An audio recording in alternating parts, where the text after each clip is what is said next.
ಹೇಗಿದ್ದೀರಿಯಲ್ಲ, welcome to the channel. ಈ ವಿಡಿಯೋದಲ್ಲಿ ನಾವು ವಿಂಡೋಸ್ 10 ಅಥವಾ ವಿಂಡೋಸ್ 11 ಆಪರೇಟಿಂಗ್ ಸಿಸ್ಟಮ್ನಲ್ಲಿ ಮೈಕ್ರೋಸಾಫ್ಟ್ ಎಡ್ಜ್ ಬ್ರೌಸರನ್ನು ಅದರ ಲೇಟೆಸ್ಟ್ ವರ್ಷನ್ಗೆ ಹೇಗೆ ಅಪ್ಡೇಟ್ ಮಾಡೋದು ಅಂತ ತೋರಿಸಿಕೊಡ್ತೀನಿ. ನಾನಿಲ್ಲಿ ವಿಂಡೋಸ್ 11 ಆಪರೇಟಿಂಗ್ ಸಿಸ್ಟಮನ್ನು ಯೂಸ್ ಮಾಡ್ತಾಯಿದ್ದೀನಿ. ಮೊದಲು ನಾವು ಎಡ್ಜ್ ಬ್ರೌಸರನ್ನು ಓಪನ್ ಮಾಡೋಣ.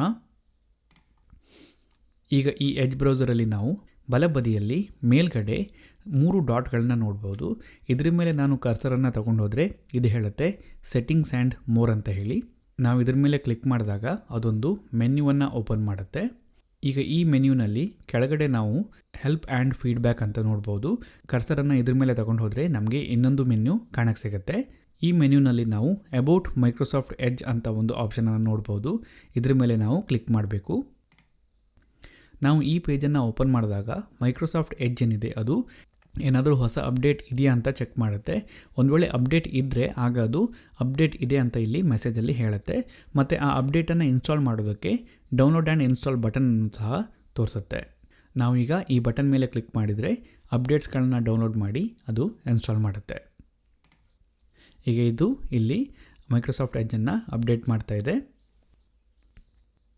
ಅಪ್ಡೇಟ್ ಫಿನಿಷ್ ಆದ ನಂತರ ಇದು ಎಡ್ಜ್ ಬ್ರೌಸರನ್ನು ರೀಸ್ಟಾರ್ಟ್ ಮಾಡೋದಕ್ಕೆ ರೀಸ್ಟಾರ್ಟ್ ಆಪ್ಷನನ್ನು ತೋರಿಸುತ್ತೆ.